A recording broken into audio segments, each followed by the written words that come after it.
Bonjour, merci de nous suivre sur www.igfm.sn et sur nos différentes plateformes digitales. Bienvenue dans ce rendez-vous spécial où nous allons décrypter les sujets les plus brûlants de l'actualité et j'ai le plaisir d'accueillir sur ce plateau un invité spécial dont les expertises s'étendent sur plusieurs domaines clés. Il est à la fois coordonnateur national du mouvement Novi, juriste d'affaires spécialiste en conformité certifié. Il est également certifié en stratégie par HEC Paris. Et c'est avec lui que nous allons aborder ces sujets brûlants de l'actualité. Nous allons parler d'économie, de politique et des grands enjeux qui font l'actualité. Merci d'avoir répondu à l'invitation, Charles. Merci à vous. En tout cas, Biram, tout le plaisir est pour moi. Je suis très ravi d'être sur ce plateau. J'en profite pour saluer vraiment votre expertise, le travail de qualité que vous faites au niveau du groupe de manière générale. Je salue les différents auditeurs, les internautes, mais également les membres de Novi, notre plateforme citoyenne, et aussi nos responsables qui font vraiment un excellent travail pour nous permettre de réaliser en tout cas ce que nous sommes en train de faire depuis notre création, le lancement on va dire de Novi en décembre 2023. Merci Jean-Aimé, mais avant d'entrer dans le vif du sujet, j'aimerais vous inviter à regarder une vidéo pour revenir ensuite commenter tout cela sur le plateau. Nous avions promis aux Sénégalais que nous les mènerions au sommet du gratte-ciel. Et je confirme ici que par la volonté de Dieu, nous le ferons. Mais en le faisant, même si nous soupçonnions et même si nous avions quelques éléments de preuve que la situation du pays n'était pas au beau fixe, nous étions loin de nous imaginer que les choses étaient si catastrophiques. Et donc ce que je voudrais dire, c'est que pensant être au premier étage, nous avions promis d'accélérer les choses pour amener le pays au sommet. Après l'inventaire et l'état des lieux, nous nous rendons compte que nous trouvons le pays au 4e sous-sol. Il nous faudra faire un effort de rattrapage qui exigera de notre part à tous beaucoup de sacrifices. Mais en langage beaucoup plus simple, c'est que le ministre vient de nous dire, c'est que les autorités que nous avons remplacées ont menti au pays et ont menti aux partenaires en falsifiant les chiffres publics, en donnant des données erronées, au moins sur les 3 aspects qu'il a soulevés, mais vous pouvez le considérer sur tout autre aspect, en l'occurrence ici, le déficit public, qui est au double de ce qui a été annoncé pendant tout ce temps. La dette publique, qui est 10 points plus élevée que ce qui a été annoncé. Et de manière constante d'ailleurs, de 2019 à 2023. L'exercice aurait pu remonter plus loin. On aurait su ici, la tendance avait pris départ un peu plus tôt, mais les 4 exercices nous suffisent pour voir à quel point le régime du président Macky Sall a menti au peuple, a menti aux partenaires, a tripatouillé les chiffres pour donner une image économique, financière et budgétaire qui n'avait rien à voir avec la réalité. Jean-Aimé, vous l'avez constaté, nous venons de voir 2 déclarations très divergentes sur la situation économique du pays. En tant qu'expert, quelle est l'analyse que vous faites de ces déclarations? Oui, moi, mon point de vue avec un peu de recul, c'est que un pays se gouverne dans la sérénité. Dans la sérénité, puisque lorsque l'on voit cette conférence de presse, on se rend compte que déjà, il y a quelques petites remarques quand même sur lesquelles on peut s'attarder un peu. La première, c'est l'absence du ministre des Finances, en l'occurrence Cheikh Diba, donc qui avait commandité cet audit de l'IGF, donc pour crédibiliser la teneur de ce qui a été dit. Il aurait été quand même important qu'il soit présent à cette conférence de presse. D'autant plus qu'il était par ailleurs directeur de la programmation budgétaire sous le régime de Macky Sall. D'autre part, la question qui peut se poser, c'est celle de l'opportunité de cette communication à la veille des élections législatives. Donc je pense que le timing laisse quand même quelques soupçons par rapport à ce qui est l'effet recherché. C'est bien de faire des audits quand on arrive au pouvoir pour voir un peu qu'est-ce qui a été fait afin de pouvoir dérouler son programme sur de bonnes bases, au besoin faire les rectificatifs qu'il faut faire et ne pas continuer dans les mêmes erreurs, sinon dans les mêmes errements. Cependant, on se rend compte que aujourd'hui, vous avez des organes qui sont habilités à communiquer des chiffres officiels. En l'occurrence, la Direction générale des prévisions et études économiques. Vous avez par ailleurs, d'un autre côté, l'Inspection générale des finances qui a pour mission de vérifier le travail qui a été fait par rapport à comment les ressources financières de l'État sont utilisées. Mais pourquoi communiquer de manière officielle en sachant que nous avons un autre organe qui intervient par rapport à la comptabilité publique, en l'occurrence la Cour des comptes, qui est la seule habilité pour certifier la comptabilité de l'État.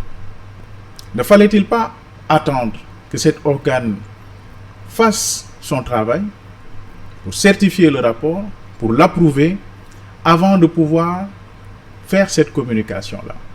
Je pense qu'en agissant de cette façon, on aurait donné plus de crédit à cette communication.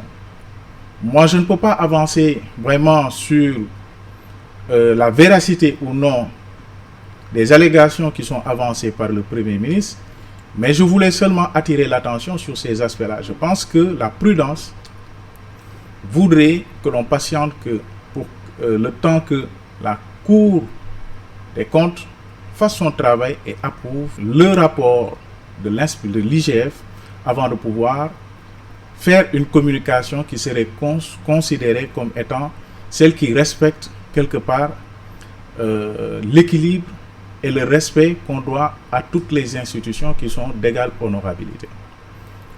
Mais au-delà de ça, une autre question me taraude l'esprit. Aujourd'hui, il ne faut pas oublier qu'il n'y a pas que ces organismes rattachés au ministère des Finances qui interviennent dans les travaux de vérification, de consolidation et d'arrêter des comptes de l'État. Vous avez le FMI qui, sauf erreur, intervient au Sénégal presque tous les 3 mois pour vérifier un peu si les indicateurs sont corrects. Et je pense qu'au niveau même de la DGPPE, ils travaillent sur la base des standards internationaux. Donc, autre chose, c'est ce qui me quand même chiffonne un peu l'esprit, c'est que vous avez quelque part la Banque centrale qui n'est pas un organe des moindres, qui arrête la balance des paiements des États membres de l'UEMOA. Quand on parle de balance des paiements, c'est pour aujourd'hui faire allusion à la situation économique, financière et monétaire des pays membres de l'UEMOA par rapport à ce que l'on appelle les non-résidents, c'est-à-dire les partenaires, les bailleurs, les autres pays, etc. Donc, vous avez cette même équipe, cette même administration nationale, ces mêmes partenaires financiers, ces mêmes institutions communautaires qui toutes, de manière indépendante, font un travail et qu'on se retrouve par être berné par une administration qui, avec les mêmes experts, avec les mêmes qualifications. Et je rappelle que l'IGE, sauf erreur, y compris la DGPPE, la NSD, toutes ces institutions-là, ben, c'est la même administration qui est encore là. Sauf erreur de ma part, c'est la même administration. L'équipe dirigeante, en dehors de celle qui avait les nominations politiques, en l'occurrence l'ancien gouvernement, mais c'est exactement les mêmes managers qui sont là. Aujourd'hui, le porte-parole le secrétaire général, autant pour moi, du gouvernement, en l'occurrence, M. Lo, était par ailleurs, je le rappelle, ancien directeur de la BCEAO au Sénégal, ancien secrétaire général de la BCEAO, ancien gouverneur de la BCEAO. Donc, quid aujourd'hui de la responsabilité de ces mêmes personnes qui aujourd'hui veulent nous faire passer une pilule comme quoi leur travail n'a pas été bien fait. Alors, travailleront-on avec des profils qui ne sont pas dans le Djoubal et le Djoubanti? Auquel cas, il faudrait situer les responsabilités, édifier l'opinion également par rapport à cela, parce que c'est quand même très grave, puisque les conséquences vont au-delà du seul constat. Vous l'avez remarqué, nous l'avons tous remarqué. Nous l'avions pressenti. Vous avez constaté que suite à la communication du Premier ministre, la notation du Sénégal a baissé. Qu'est-ce que cela traduit aujourd'hui? Ça veut dire que quand le Sénégal va emprunter au niveau international, puisque l'administration est une administration qui dupe, on va se retrouver avec un pays qui ne mérite pas la confiance des investisseurs. Ce qui fait que la notation du Sénégal a baissé et que quand on empruntera à des taux beaucoup plus élevés. Mais dans cette situation de crise économique, puisque je veux bien le rappeler, depuis près de 4 ans, suite à l'avènement du Covid, la guerre russo-ukrainienne, aujourd'hui les tensions entre Israël et Palestine, vous voyez ce qui se passe, l'économie mondiale est complètement bouleversée. Toutes les prévisions aujourd'hui sont chamboulées. Comment on va faire? Le président Bassirou Diomaye Faye était parti récemment en Chine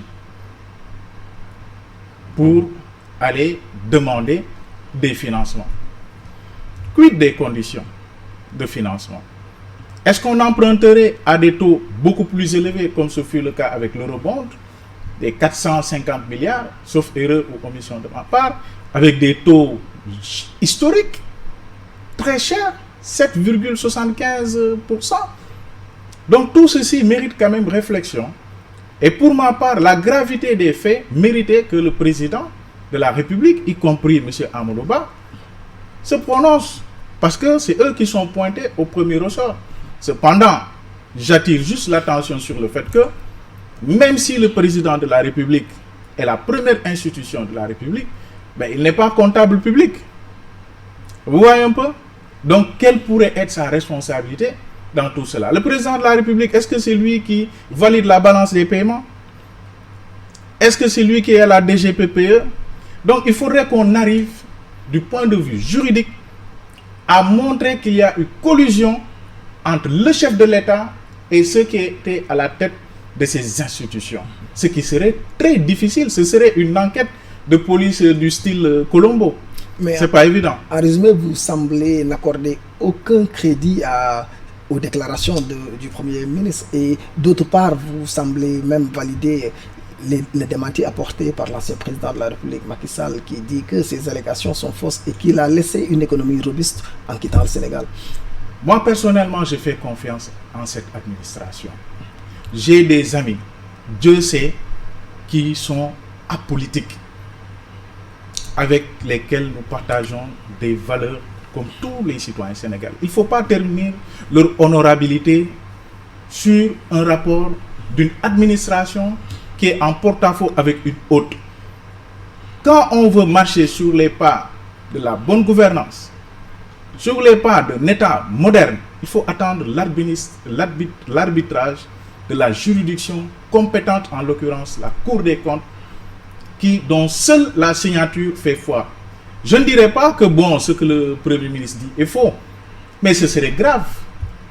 Et pour cela, je préfère être prudent, patienter, que le temps que la Cour des comptes nous édifie. Puisque c'est cette même Cour des comptes qui a certifié les comptes de l'État, ces mêmes comptes qui sont aujourd'hui attaqués. Quid alors de la responsabilité de ces magistrats? Autrement, il faudrait changer tous ces responsables-là. Cela veut dire que ils n'ont pas été professionnels, ils n'ont pas été rigoureux.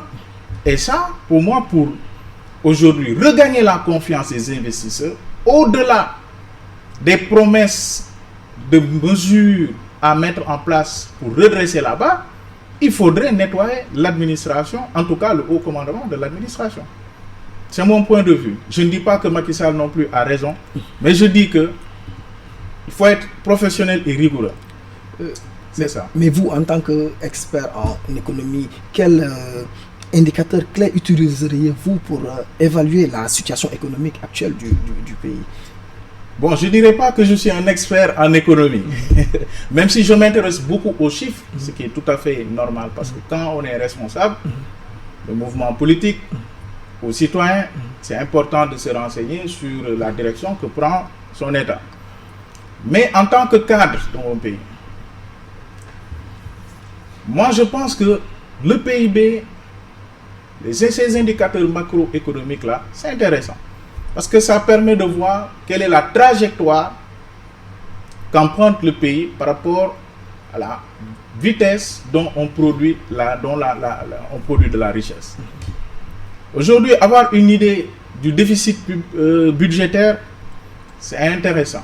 Mais de manière plus pragmatique et plus concrète, je pense que ce qui est plus parlant, c'est le PIB par habitant, d'une part. Deuxièmement, le taux de chômage. Ça, c'est ce que les gens vivent, c'est le ressenti au quotidien. Troisièmement, le taux d'inflation qui a des incidences directes sur le panier de la ménagère. Puisque quand vous produisez de la croissance, mais que derrière, vous avez des contre-performances, c'est-à-dire vous avez un taux d'inflation qui est élevé. Ça veut dire que c'est comme si vous ramez dans le vide.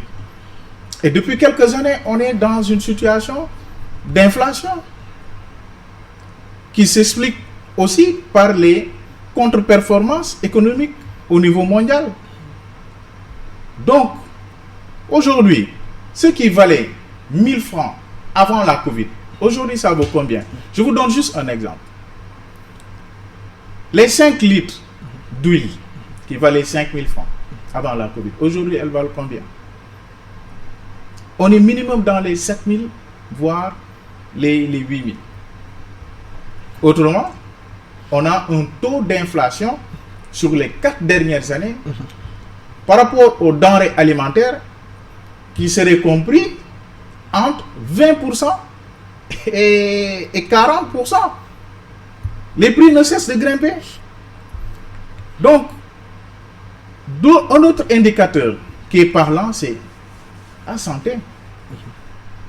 Que les Sénégalais, quand vous êtes malade, que vous puissiez vous soigner dans la dignité, que vous puissiez avoir accès à des soins de qualité ou acceptables, qu'on n'ait pas de problème d'infrastructure, de médecins, etc. Donc je pense que tout ça, pour moi, c'est des indicateurs plus parlants que tous ces autres chiffres. Mais parlant de chiffres, saviez-vous que le Sénégal ne détient même pas son économie? Pourquoi?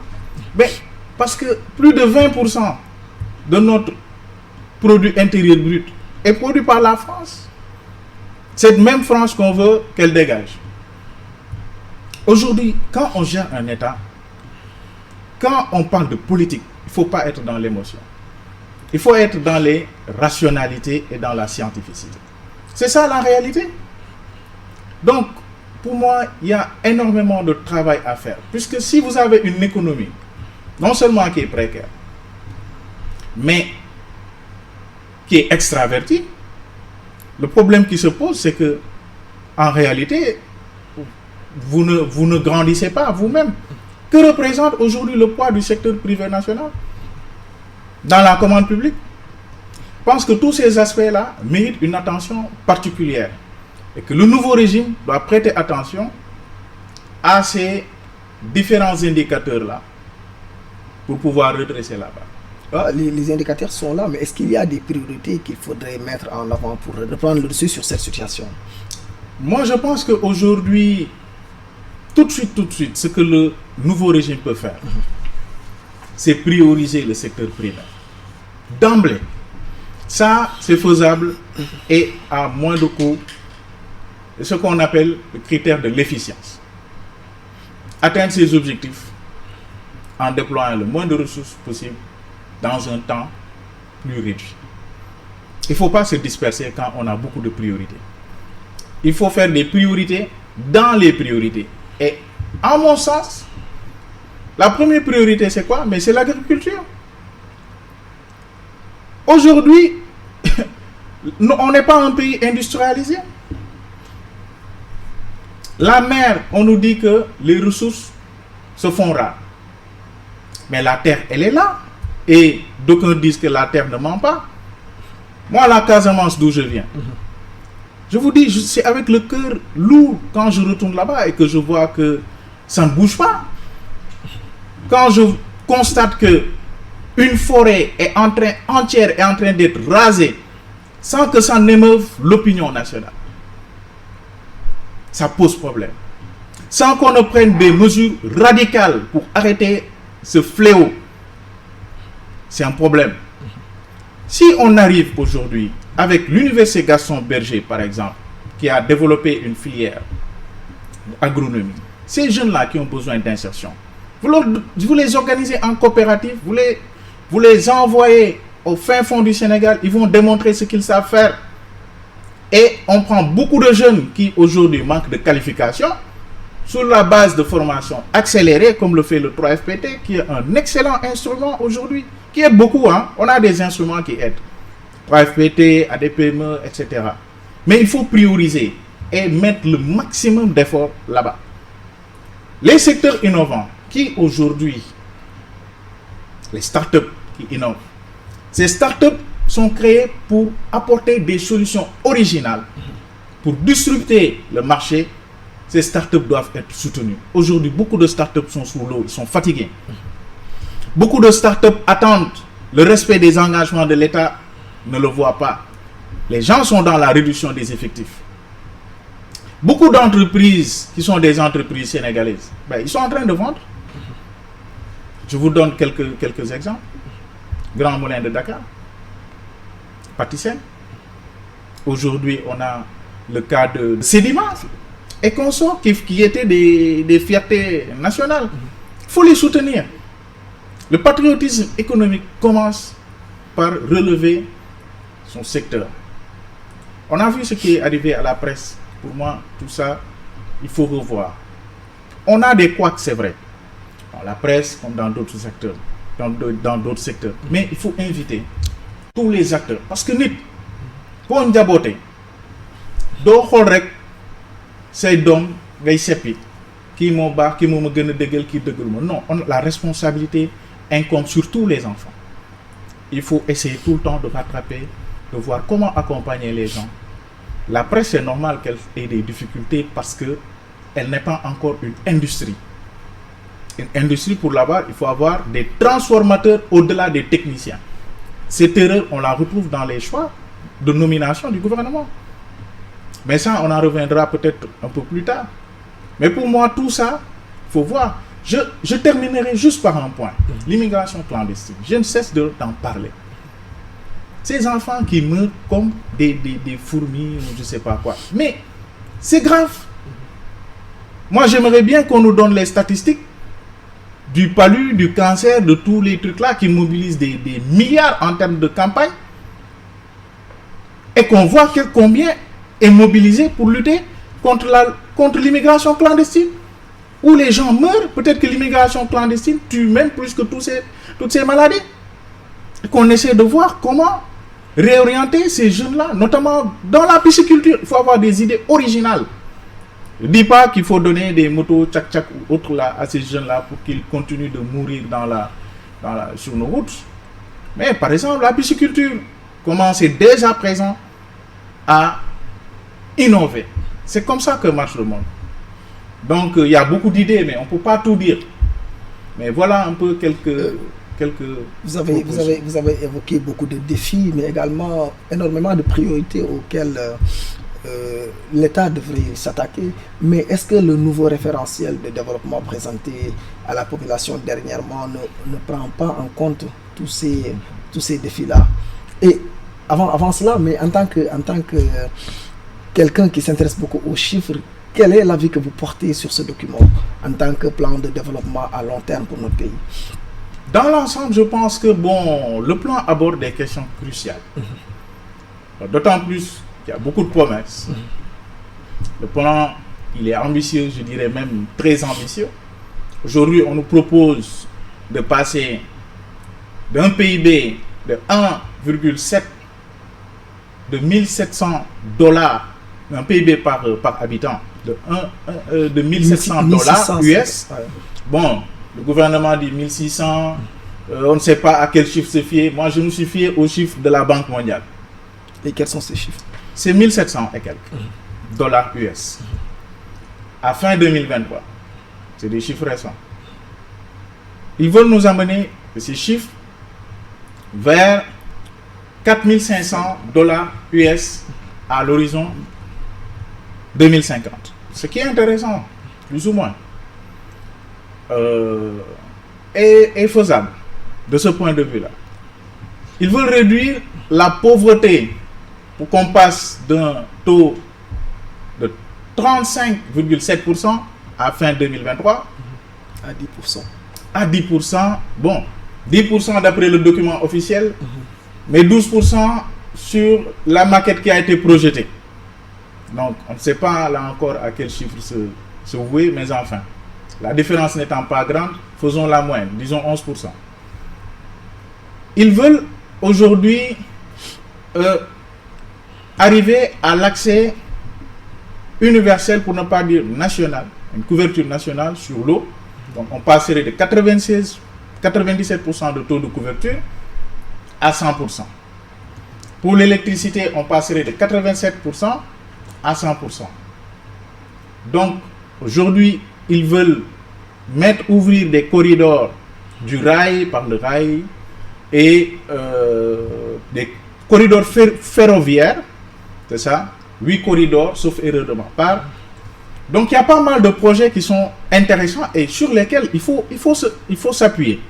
Mais seulement, Donc, j'aimerais avoir votre avis par rapport à une partie que vous avez mentionnée. Vous avez dit que selon la volonté des autorités, ils veulent porter le taux de la pauvreté à 10% à l'horizon de... Et vous en riez même. Parce qu'en fait, je vois beaucoup de grands pays en fait qui sont plus développés que le Sénégal, mais qui sont à des taux beaucoup plus élevés. Je prends l'exemple de la France que nous connaissons bien. Ils sont depuis tout ce temps-là à 14%. Est-ce que c'est des choses réalisables? Vous avez donné l'exemple le plus concret. Mais la France, avec un PIB par tête de 44,4 000 dollars, donc un PIB de 44 400 dollars par habitant, comme vous l'avez dit, n'est pas arrivé à un taux de pauvreté de moins de 10% ou de moins de 10%. Ils sont aujourd'hui à 14,4%. Ce qui veut dire que, pour moi, c'est à relativiser. Après, avoir un PIB par tête de 4500 ou etc. ne veut pas dire que la richesse sera redistribuée de manière équitable. Mais l'industriel qui va venir faire un gros chiffre, ça aussi, il faut qu'on dise la vérité au peuple. C'est ça. Vous pensez qu'il va le redistribuer aux 4 coins de la rue? Il ne va pas le faire. Pour moi, c'est ambitieux, mais je ne pense pas que ça soit réaliste, ni réalisable. Après, je ne demande qu'à ce qu'on me prouve le contraire. Dans ce cas, j'acclamerai. Aussi, en termes de classement, ils disent qu'on va passer de 169, de la position de 169e sur 192 à la 100e position sur 192 en termes d'IDH, indice de développement humain. Mais je rappelle que le faire ainsi Pour moi, ça manque quand même un peu de rigueur. Pourquoi? Mais vous pouvez évoluer en termes de classement sans que les résultats ne soient flatteurs. Aujourd'hui, vous êtes dans une salle de classe. Hier, vous étiez 20e. Aujourd'hui, vous êtes 10e. Mais vous pouvez avoir passé de 10 de moyenne à 11 de moyenne. Le plus important, pour que ça soit plus parlant, pour qu'on puisse évaluer vraiment la performance, c'est de nous dire on passe de X points par rapport à l'indice de développement humain à X points. Là, au moins, c'est quantifiable.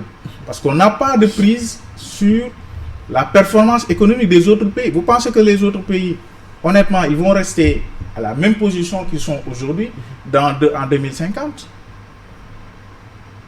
Pour moi, ce n'est pas le plus important, le classement. Le plus important, c'est combien de points on gagne. Autre part, dans le document, moi, je n'ai pas vu, peut-être que j'ai mal lu, peut-être que je n'ai pas la version complète. Là où on a spécifié les ressources, combien l'État aura besoin sur ces 25 ans pour financer l'économie. Je n'ai pas vu quelque part où on nous a dit, voilà là où on va aller chercher l'argent. Mais toutes les personnes qui ont l'habitude de rédiger un plan stratégique, ils savent qu'après les objectifs, vous avez les ressources. Il faut voir aussi si vous n'en avez pas les ressources, où est-ce que vous allez les chercher. C'est comme un chef de guerre qui dit, je vais envahir un État lambda. Bon, pour ne pas qu'on pense que je veux que le Sénégal envahisse un autre pays. Mais je ne sais même pas combien d'hommes j'ai, ou de combien d'hommes j'aurai besoin.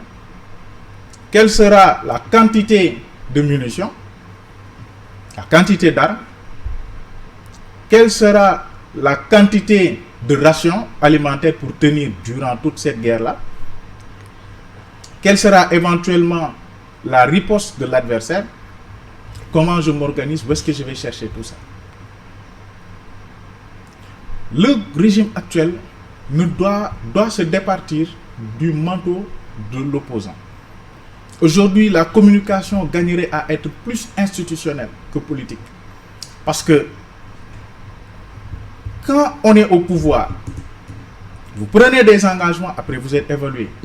Et l'opposition ne vous lâche pas. Vous avez vu comment l'opposition est au Sénégal depuis des années. Et les gens sont pressés de plus en plus. Les jeunes aujourd'hui, c'est les jeunes qui ont porté Abdoulaye Wade au pouvoir. N'est-ce pas? Ce sont ces mêmes jeunes qui ont porté au pouvoir Macky Sall. Et pareil pour le nouveau régime. Donc pour moi, il y a tous ces aspects à prendre en considération pour éventuellement compléter le document. Donc comme ça, là, ça nous offrira plus de visibilité par rapport à la météo qui est annoncée. Compléter, vous avez dit, mais en tout cas, vous avez listé, la liste des faiblesses que vous avez énumérées est très longue. Est-ce que vous auriez présenté un tel document à la population à l'état actuel de la situation? Moi, je ne l'aurais pas fait. Pour avoir déjà travaillé sur des documents stratégiques, mais dans un autre contexte où c'est beaucoup plus rigoureux, parce que là-bas, si vous vous trompez, on vous tape sur les doigts.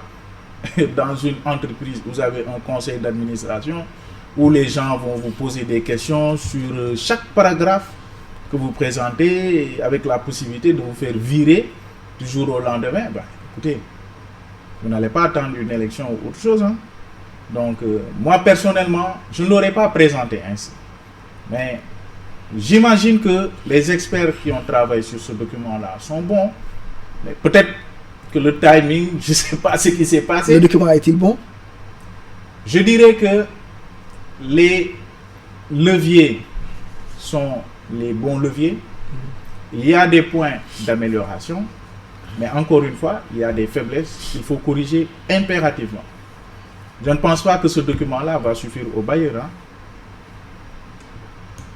Mais cela ne concerne que mon opinion. On va faire une petite transition pour parler politique et examiner ensemble la dynamique politique à un mois des législatives au Sénégal. Mais d'abord, j'aimerais vous inviter à regarder une vidéo avec la complicité de la régie. Mais nous venons de voir le Premier ministre Ousmane Sonko mobiliser une foule importante au Dakar Arena dans le cadre de la préparation des législatives. Aujourd'hui, l'objectif de l'opposition, c'est de priver le pouvoir de la majorité à l'Assemblée nationale. Mais pensez-vous que cela soit réalisable au regard de cette grande mobilisation? Moi, je pense que le peuple sénégalais est parfois imprévisible et que la foule peut être trompeuse. On a vu beaucoup de leaders mobilisés, mais après, quand ils sortent des urnes, voilà, le résultat est tout autre. Je pense qu'il faut dissocier les 54% qu'ils ont, le score de 54% qu'ils ont réalisé au premier tour à l'élection présidentielle passée, où on s'est retrouvé face à un référendum en réalité. Moi-même qui vous parle, j'ai voté pour ce régime-là. J'ai voté pour Diomaye. Mais aujourd'hui, je peux vous dire clairement sur ce plateau que je ne suis pas 100% satisfait. Tout comme moi, je ne suis pas satisfait, beaucoup d'autres Sénégalais ne sont pas satisfaits. Est-ce que vous avez vu une diminution du coût de la vie, comme il l'avait promis, à part le pain? Je vous pose juste une question. Est-ce que aujourd'hui, n'y a-t-il pas de manquement par rapport à la bonne gouvernance? Ça va être ces questions-là dans cette campagne-là. On va se retrouver face à une autre présidentielle. C'est ça la réalité. Sauf que cette fois-ci, on va se retrouver pas avec une confrontation bipolaire, mais avec plusieurs pôles. Il y a combien de coalitions cette fois-ci? Vous avez le PASTEF qui a fait un choix qui, pour moi, je pense qu'il n'est pas judicieux. Parce qu'il faut respecter ses alliés, aussi petits soient-ils. Vous dites que vous allez seul, bien que les autres vont vous soutenir de loin, vous faire des coups de main, tout ça, je ne sais pas. Vous avez le pôle que mobilise Macky Sall, qui, quoi que l'on puisse dire, a encore une sympathie auprès des citoyens sénégalais. Même si moi, personnellement, sur certains choix, en étant ancien membre d'un parti politique qui était membre de la coalition Benno, je suis sorti parce que je n'étais pas d'accord avec certaines pratiques. Aujourd'hui, il faut reconnaître qu'il a un bilan. C'est une réalité. On ne peut pas le méconnaître. Il a encore de la sympathie. Vous prenez le cas de Amadou Ba. Il a fait combien à l'élection passée? 33%. Vous avez le cas du PUR, qui a un électorat fidèle. Le PRP, etc. Toutes ces grandes alliances qui sont là.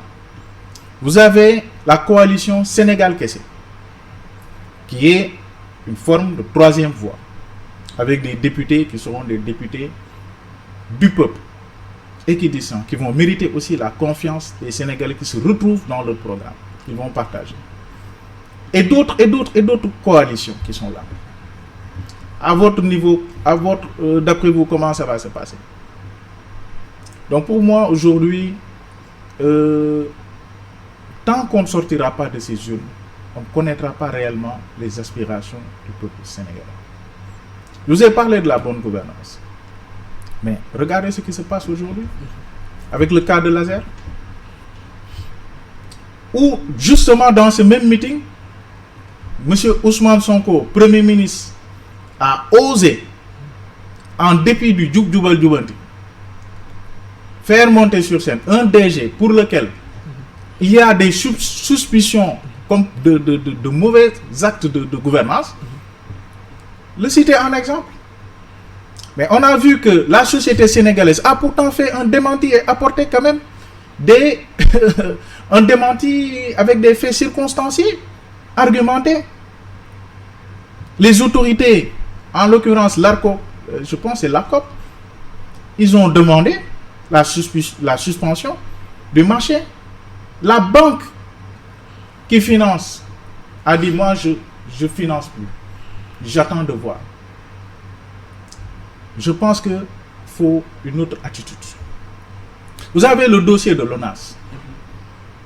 Vous avez le cas de la RTS, même si c'est encore minime. Le dossier de Lazer, où un militant du PASTEF s'est permis de dire que oui, un ministre, que même si des militants de PASTEF ont touché des commissions, que oui, Nyontay, c'est un problème. Et le peuple, vous savez, ceux qui votent, ils ne sont pas militants. Ceux qui ont des cartes de membres dans les partis politiques, ils ne sont pas nombreux. Donc je pense que tous ces points-là, aujourd'hui, on saura quelle direction le peuple veut donner à cette nouvelle législature. Donc je pense que tout ça, et aussi M. Ousmane Sonko, comme il a l'habitude de faire des déclarations, l'avait dit ici, que oui, il ne faut pas donner la majorité à un parti au pouvoir parce qu'il faut contrôler. Oui, il faut contrôler. Mais je pense que lui aussi, il se trompe parfois par rapport à ses déclarations. Mais ce qui est important. Il a argumenté ses déclarations Encore. dernièrement. Il dit C'est qu'il y a cette crainte sur un blocus institutionnel si toutefois Bon, c'est un l'opposition faux débat, ça. parvenait à obtenir la majorité à l'Assemblée nationale. C'est un faux débat. C'est un faux débat. Ce que je dis, c'est qu'aujourd'hui, on a tenté de faire passer une loi sur la suppression du HCCT et le CSE, alors qu'on aurait pu faire passer d'autres lois. On aurait pu, comme ils l'ont prévu dans leur programme, proposer une loi pour réduire le budget des fonds politiques, dont lui-même il disait que l'utilisation est haram. Qu'on le fasse en fonds secret défense. Pour moi, tant qu'on n'aura pas des gouvernants qui tiendront parole, qui ne feront pas de la politique politicienne, le Sénégal ne s'en sortira jamais. Parce que charité bien ordonnée commence par soi-même. On aurait pu le faire, il n'y aurait pas eu de blocage. Parce que qui gère actuellement les fonds politiques? Je vous pose la question. C'est l'actuel régime, non? Bon, on a entendu la question des 421 millions, la facture de notre président de la République par rapport à son séjour au King Fahd Palace. Moi, je ne sais pas pour quelle raison il est parti là-bas. On aurait dû bénéficier d'un démenti formel, qu'on réfute les montants et qu'on communique les bons montants, comme cela se passe dans toutes les démocraties. Et moi, j'ose espérer que le Sénégal, pour lequel nous, on a voté, on aspire, ils vont nous l'apporter. Mais pour le moment, les signaux, même si les gens vont dire oui, 6 mois, c'est trop, c'est. Pour le moment, on ne le voit pas encore. Mais au regard de il faut donner les bons signaux. Au regard de la configuration politique actuellement au Sénégal, est-ce que vous pouvez penser que l'opposition peut arriver à ses fins, c'est-à-dire empêcher au pouvoir d'obtenir cette majorité à l'Assemblée nationale? Mais c'est possible, parce qu'ils sont en train de faire des erreurs. Aujourd'hui, un Bougane Gueye Dany, dont on ne connaît pas encore pour le moment le poids électoral, vous pensez que c'est intelligent de l'arrêter à tout azimut? Justement, la régie vient de m'informer qu'il vient d'être placé sous mandat de dépôt. Vous voyez? Vous avez un commentaire par rapport à ça? Mais Ousmane Sonko est en train de reproduire les mêmes faits pour lesquels hier, il était soutenu par ce même Bougane Gueye Dany. Moi, je me rappelle, parce que je suis l'actualité, combien de fois Bougane Gueye Dany, même s'il n'a jamais été dans une coalition, sauf erreur de ma part avec Ousmane Sonko, mais plusieurs fois, il a fait des communiqués pour le soutenir. Vous avez vu quand Bougane Gueye Dany faisait son opération Tibutank avec Macky Sall. Est-ce qu'on l'a arrêté? Les Sénégalais n'aiment pas qu'on s'acharne sur une personne.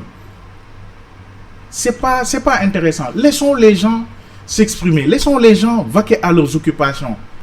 Si eux, ils pensent, par rapport à ceux qui les conseillent, qu'en muselant les gens, qu'en faisant ceci, en tapant, ils vont envoyer un signal que les gens auront peur, se trompent lourdement. Aujourd'hui, le citoyen sénégalais est arrivé à un niveau de maturité démocratique qu'on ne peut pas changer. Restons sur des débats de fond, des questions d'actualité, des questions qui intéressent les Sénégalais. Il ne serait pas intervenu, peut-être qu'il aurait pu partir, relayer, peut-être que bon, voilà. Mais aujourd'hui, on l'arrête. Pourquoi? Parce qu'il va aller apporter un soutien à une population qui est dans des problèmes. Ça commence à devenir un acharnement. Et il faut éviter les mesures liberticides. Les libertés sont consacrées par la plus haute charte de ce pays, les libertés individuelles, les libertés publiques. Et dans son préambule, le Sénégal a décidé de respecter la charte des droits de l'homme. Et quand vous allez emprunter à l'international, vous pensez qu'on ne va pas regarder ces aspects-là?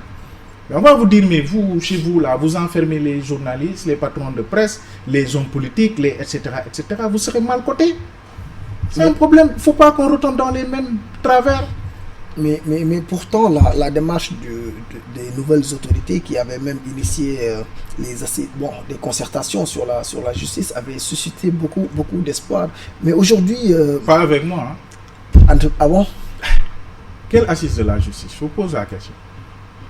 Où il n'y a que 2-3 membres de l'opposition, où on sélectionne ceux qui viennent, ceux qui ne viennent pas. Après, on dit aux autres, allez sur Internet, donnez un avis que peut-être on ne lira pas. Vous voulez dire que ce n'était pas inclusif? Ce n'était pas inclusif.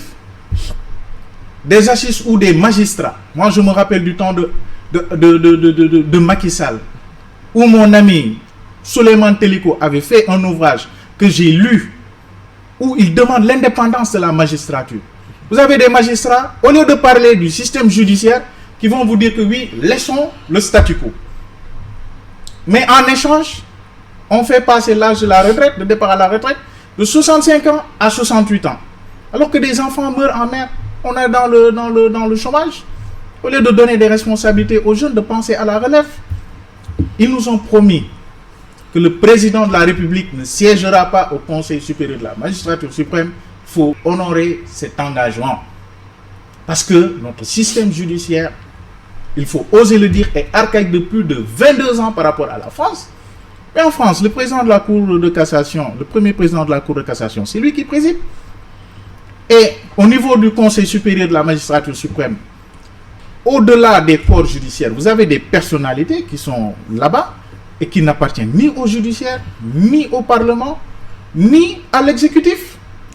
L'exécutif y est représenté. Le procureur général n'est même pas nommé en Conseil des ministres. Ça, on est dans une démocratie. On ne peut pas être dans une république où on a des militants qui sont là et qui disent que demain, on va arrêter telle personne, qui font de la météo judiciaire. Vous pensez que c'est normal? Vous n'êtes même pas ministre de la Justice.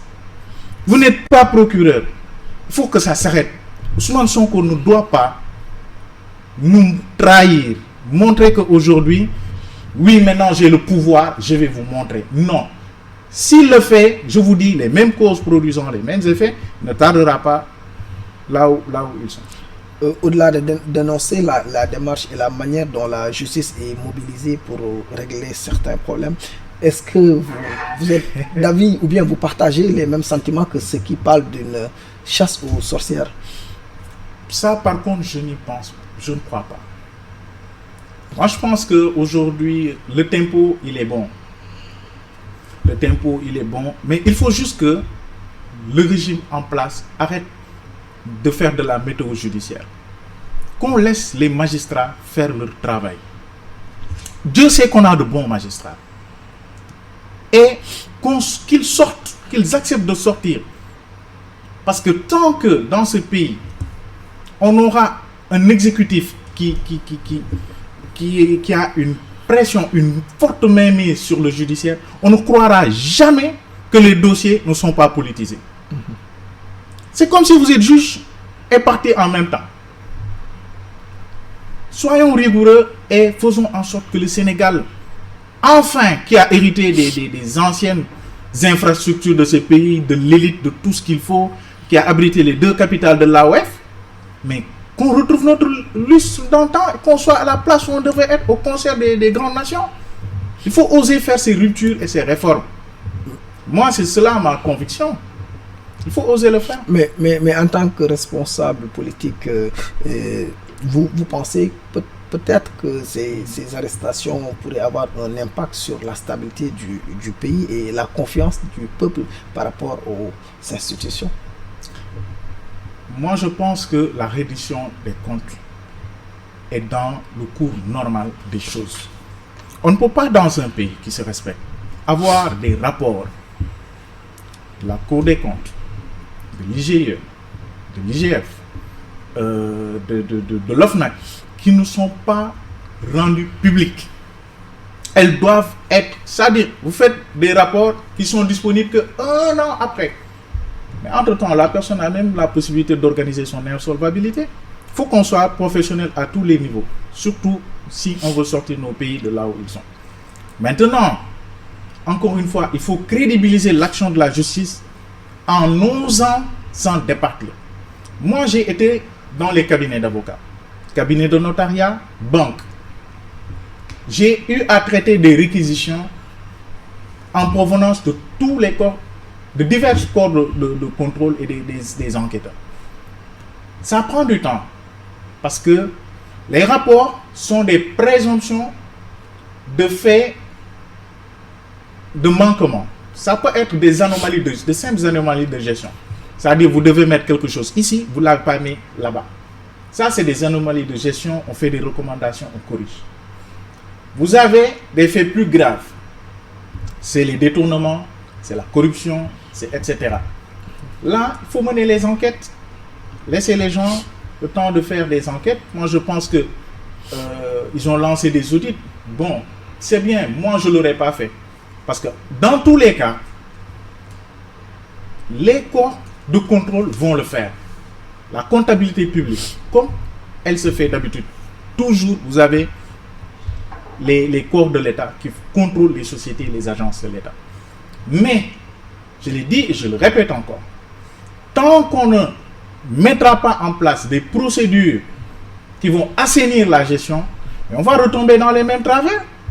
Si on avait des procédures qui font que quand un DG arrive, même s'il a pouvoir de nomination de son équipe, mais celui qui fait le contrôle à l'intérieur, c'est-à-dire le contrôleur de gestion, l'auditeur interne, que ce soit des postes pour lesquels le DG ne peut pas les changer sans l'avis du conseil d'administration. C'est comme ça que ça se passe en banque et c'est les best pratiques au monde. De sorte que ces gens-là, si le DG fait quelque chose, ils auront le pouvoir pour lui dire, monsieur le DG, ce que vous faites là, je ne suis pas d'accord, ils peuvent le remonter au conseil d'administration sans avoir la peur qu'on les vire, parce que c'est ce qui se passe dans les sociétés d'État. Ces gens, c'est des pères de famille comme vous et moi. Si on doit les virer, ils vont se dire, bon, je fais plaisir. Hein. Vous avez beau parler de Djoubanti, mais ça ne changera rien. Il faut leur donner la possibilité eux-mêmes de transmettre des dossiers directement au corps à certains corps qui, par exemple, le pôle judiciaire financier. Pour moi, c'est vers ça qu'il faut aller. Il ne faut pas se dire que oui, ceux qui sont là, c'est pas bon, on change, on nettoie, on balaie, mais sans rien faire. Sans changer. En consultance, c'est ce qu'on appelle l'alibi. Donner l'impression de changer sans changer les choses. Je pense que c'est clair. Il faut éviter ça. Mais pour finir, j'aimerais qu'on aborde la situation à Bakel, touchée par des inondations. Qu'est-ce que vous pensez de la gestion de cette crise et ses conséquences sur le quotidien des populations locales? Moi, je pense que nos autorités doivent être beaucoup plus dans l'anticipation. Puisque mais cette situation était prévisible. Depuis Al Gore, les écologistes ont alerté sur les dangers du réchauffement climatique, du changement climatique. Aujourd'hui, vous avez l'OMVS, sauf erreur de ma part, qui fait des communiqués pour dire voilà la situation, communiqué 1, communiqué 2, etc., état d'avancement dans tant de temps, etc. Pour moi, aujourd'hui, l'État aurait pu anticiper, mettant en place une semaine avant, 2 semaines avant, un plan de recasement, de gestion de ces catastrophes naturelles. Mais en Afrique, on va continuer à subir, à venir avoir des présidents qui vont se promener, qui vont faire pitié les enfants, porter tout ça. Il faut arrêter. Il faut arrêter de ces pratiques-là. Je pense que c'est bien, par contre, d'avoir sorti une enveloppe de 8 milliards, sauf erreur de ma part. Je pense que, je ne sais pas si ça va suffire, mais encore une fois, j'insiste sur l'anticipation. On veut des gens, on ne peut pas retourner à l'ère de Senghor. Moi, je ne suis pas nostalgique de cette époque-là. Heureusement que, voilà, peut-être que c'était même une meilleure époque. Mais je pense qu'il faut changer. Il faut être dans l'anticipation. Il paraît même que le président avait prévu de survoler, de continuer, je ne sais où ça. Bon, parce que peut-être Bougane Gueye Dany, qui n'a aucune responsabilité au sein de l'État, mais qui a voulu marquer sa solidarité. Il a une base certainement là-bas. C'est un leader politique. Aujourd'hui, ça aurait été bien au regard du monde que l'on voit le président, le cortège du président Bassirou Diomaye Faye et celui de Bougane Gueye Dany se croiser. Ça change quoi? Et qu'on laisse le président faire son job de président, et après lui, il commencera d'un autre côté, etc., qu'on essaie de mettre le protocole. Ça les grandirait. C'est mieux que ce qui est en train de se passer. La mobilisation nationale, est-ce qu'elle est vraiment suffisante par rapport à cela? Parce que beaucoup ont décrié le fait que pendant que Bakel était en train de souffrir, d'autres jeunes ont été mobilisés dans une arène en répondant à l'appel d'une voix politique. Est-ce que c'est cohérent? Moi, vous savez, déjà, moi j'appartiens à une coalition, la coalition Sénégal-Kessé. Nous, on a présenté notre coalition, on a présenté notre programme de campagne. On l'a fait dans la sobriété. On a invité que les responsables, on est venus, on a signé. Bien sûr, on a pris des images, etc., qui seront diffusées en temps opportun. Aujourd'hui, on est dans la pré-campagne, où ces genres de mobilisation, déjà, ne sont pas permis. Lui, déjà, il a intitulé son truc-là, meeting, giga meeting, ou je ne sais pas quoi. C'est bien d'aimer les bains de foule. Mais il faut voir. Aujourd'hui, il faut respecter les lois. On ne peut pas vouloir imposer aux gens des lois, dire que non, les autres, ils sont méchants, ils ne sont pas bons, il faut ceci, ni. Alors que vous-même, vous ne respectez pas les lois. Et il n'y a personne aujourd'hui pour vous contraindre à les respecter. Il aurait transgressé quelle loi? Mais il aurait transgressé la réglementation sur la pré-campagne. On est tombé dans la période où ils ne pouvaient pas faire une telle organisation. Et d'ailleurs, j'espère qu'ils ont payé pour Dakar Arena.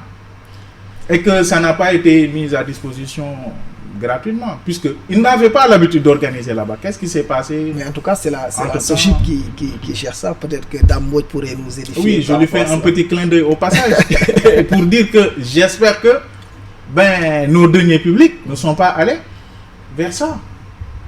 Je pense qu'il faut être plus sérieux. Et comme vous l'avez dit, ce n'était pas opportun. C'est comme si, quelque part, on riait au nez et à la barbe aux populations de Bakel. Je vous ai dit que le temps de réaction même des autorités était lent. On ne peut pas vivre une catastrophe comme ça. Le président n'est pas sur place. Et aussi, je lance un appel à nos autorités. Il faut qu'on arrête ces cortèges qui bloquent la circulation pendant des heures durant.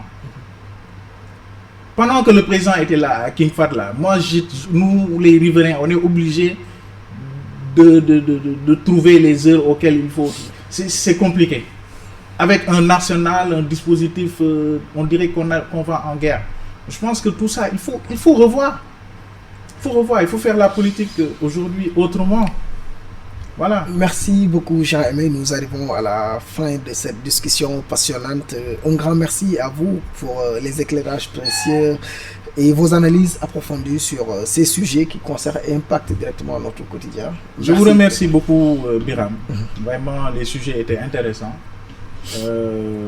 J'en profite vraiment pour remercier les membres de nos vies qui se mobilisent discrètement pour préparer la campagne avec Sénégal Kessé. Voilà, donc il y avait beaucoup de choses à dire.